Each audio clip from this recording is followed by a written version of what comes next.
Hello বন্ধুরা, আপনি কি জানেন হামাস কেন ইসরায়েলের সাথে যুদ্ধে জড়িয়েছিল? কেনই বা হামাস ইসরায়েলে গিয়ে ইসরায়েলিদের উপর নির্যাতন চালিয়ে কিছু সংখ্যক ইসরায়েলিদের বন্দী করে নিয়ে এসে তাদের ফিলিস্তিনের গোপন টানেলে বন্দী করে রাখে? হামাসের মূল উদ্দেশ্য বা কী ছিল? হামাস কি চায়? কেনই বা তাদের এতটাই ক্ষোভ ইসরায়েলের সাথে? জানতে হলে বুঝতে হলে দেখতে থাকুন আজকের পুরো এপিসোডটি দেখার জন্য অনুরোধ রইল। হামাস মূলত হচ্ছে একটি ইসলামিক সংগঠন। 1987 থেকে 1988 সালের মধ্যে অবস্থায় হামাসের সংগঠনটি গঠিত হয়। হামাস 2023 সালে 7 অক্টোবর ইসরায়েলের উপর হামলা দেওয়ার পর থেকে বিশ্বের কাছে তাদের পরিচয় প্রকাশ পেয়ে আসছে। হামাসের দাবি হচ্ছে সাধারণ ফিলিস্তিনিদের মুক্তি। ইসরায়েলি বর্বরতা থেকে তারা মুক্তি চায়, ফিলিস্তিনিদের ভূমি দখল থেকে মুক্তি করা এবং ফিলিস্তিনি নাগরিকদের একটি ইসলামিক রাষ্ট্র হিসেবে গঠন করা। হামাসের মূল লক্ষ্য হচ্ছে ইসরায়েলের বিরুদ্ধে প্রতিরোধ গড়ে তোলা ও ফিলিস্তিনি নাগরিকদের স্বাধীনভাবে স্বীকৃতি দেওয়া এবং গাজা অঞ্চলে তাদের সামরিক শক্তিশালী হিসেবে গড়ে তোলার জন্য। হামাস চায় আন্তর্জাতিকভাবে নিজেদেরকে শক্তিশালী হিসেবে গড়ে তোলার জন্য। হামাস চায় আন্তর্জাতিক সেনাবাহিনী হিসেবে তাদের ইসলামিকভাবে স্বীকৃতি পাওয়ার জন্য। হামাস চায় গাজা অঞ্চলে তাদের রাজনৈতিক ও সামরিক শাখা ধরে রাখার জন্য। হামাসের আরও একটি উদ্দেশ্য আছে। হামাস চায় তাদের সামরিক শক্তিকে সারা বিশ্বের কাছে তুলে দেওয়ার জন্য ও ইসরায়েলি অত্যাচার থেকে এবং ফিলিস্তিনিদের ইসরায়েলি নিপীড়ন নির্যাতন থেকে মুক্তি রাখার জন্য। 7 অক্টোবর 2023 সালে হামাস অতিরিক্ত ইসরায়েলিদের উপর তিক্ত হয়ে এই দিনটিতে হাজার হাজার তাদের বাহিনী নিয়ে ইসরায়েলে গিয়ে হামলা দেয়। এটা অনেক বড় একটা হামলা দেয়া হয়েছিল।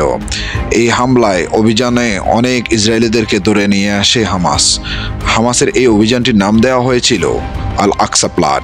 7 অক্টোবর ওই অভিযানে হামাস কয়েকশো ইসরায়েলিদের ধরে নিয়ে এসে তাদের ফিলিস্তিনে গোপন টানেলে বন্দী করে রাখে।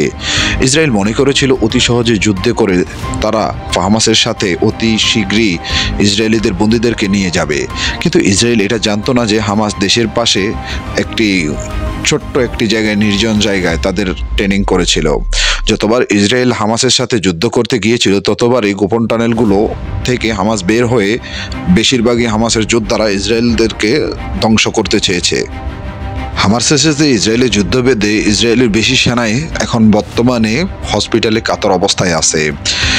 হামাস এমন একটি আন্তর্জাতিকভাবে খ্যাতিসম্পন্ন একটি দল যারা তাদের পুরো দলটাকে সাহস দিচ্ছে শুধুমাত্র ফিলিস্তিনিদের যুদ্ধ করার জন্য, ফিলিস্তিনিদের স্বাধীনতা কামের জন্য। বর্তমানে হামাসের কয়েকজন প্রধান নেতা ইসরায়েলি নৃশংসতা হত্যা করলেও থেমে যায়নি হামাস। যত তারা হামাসের একজন সদস্যকে হত্যা করে তার চেয়ে শক্তিশালী হয়ে ওঠে হামাস।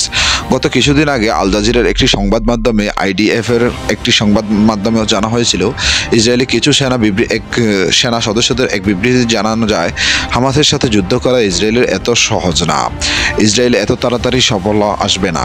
যদি ইসরায়েল এই যুদ্ধে সফল হতে চায় আরও সেনা বাড়াতে হবে। ইসরায়েল কখনোই এই যুদ্ধে সফল হবে না। যদিও হামাসের কাছে অস্ত্রের ভান্ডার কম থাকে, তাও তাদের বাহিনীগুলো খুবই শক্তিশালী এবং ইসরায়েলের সাথে যুদ্ধ করার বেশিরভাগই হামাস সদস্যগুলো দেশের বাইরে থেকে ট্রেনিং প্রাপ্ত হয়ে ইসরায়েলের সাথে যুদ্ধে নেমেছিল।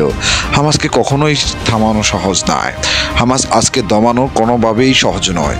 বর্তমানে হামাসের সাথে ফিলিস্তিনের আরও কয়েকটি সংগঠন একজোট হয়ে কাজ করতেছে। এই যুদ্ধে ফিলিস্তিনিদের আল আকসা সংগঠন, আল ফাত্তাহ সংগঠন ও আল কুদ্দুস ব্রিগেড। হামাসের 18,000-এরও অধিক সদস্য আছে যা সবাই ট্রেনিং প্রাপ্ত। হামাস আল কাসেম ব্রিগেডের সদস্য। হামাসের সাথে যুদ্ধ করা এতটাই সহজ নয় যে যা ইসরায়েল যতটা সহজ মনে করেছিল। আপনি কি জানেন হামাস কি পারবে পুরো ফিলিস্তিনকে একটি স্বাধীন রাষ্ট্র হিসেবে স্বীকৃতি দিতে?